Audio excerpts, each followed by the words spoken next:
Brasil, 31 de março de 1964. A democracia era golpeada por um dos mais duros capítulos da história do país. Os militares cassaram mandatos legislativos e direitos políticos.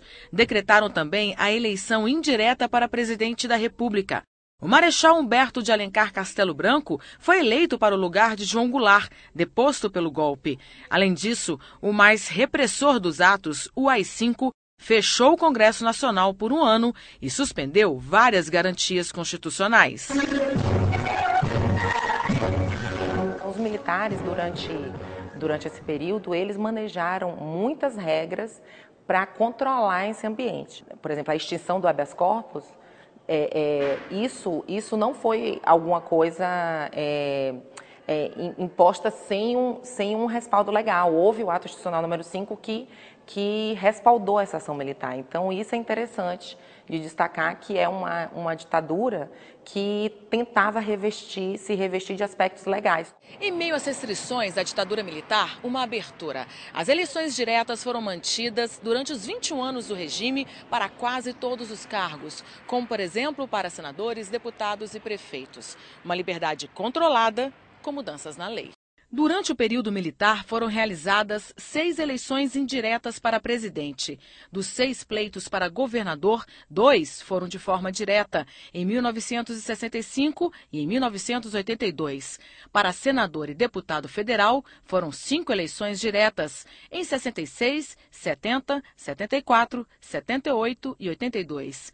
Nesse período, foram eleitos 140 senadores e 1.982 deputados federais. Durante toda a ditadura militar, as eleições para prefeito e vereador foram diretas, com exceção das capitais, áreas de segurança nacional e estâncias hidrominerais. O jornalista Sérgio Oliveira votou em todas essas eleições e conta que tudo corria com muita naturalidade. A eleição era tranquila, não tinha problema nenhum, não havia pressão.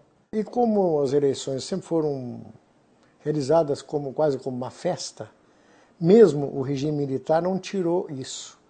É evidente que havia a pressão por os candidatos do governo, mas isso influenciou pouco a opinião pública. Durante os anos de ditadura, os militares impunham sanções a quem não fizesse o alistamento eleitoral.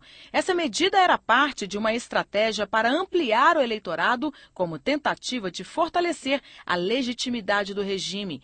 Entre os anos de 66 e 82, houve aumento de 162% no número de eleitores. Mas essa grande massa não garantiu a total adesão às urnas.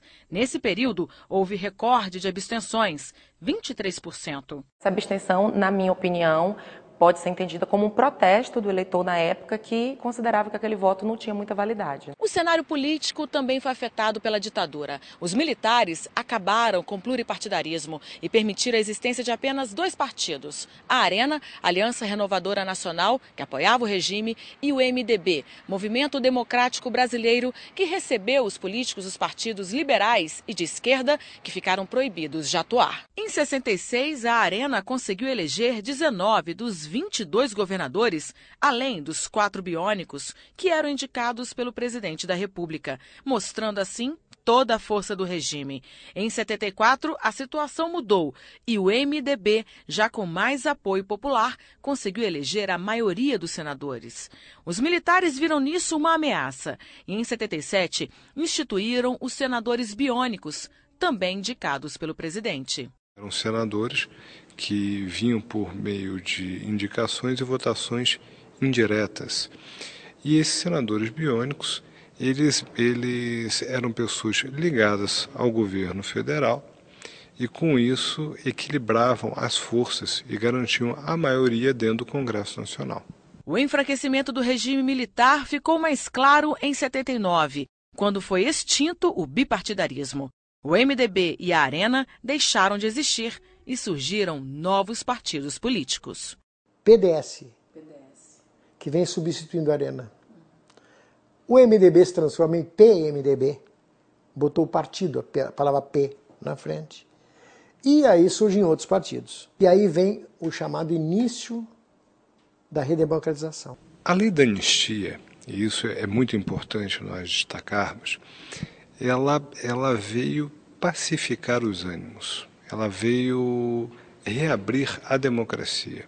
Nós começamos a ter a volta do pluripartidarismo na história democrática do Brasil. A eleição de 82, ela inicia esse marco e permite por completo a reabertura democrática do país, cujo marco final é a Constituição de 88.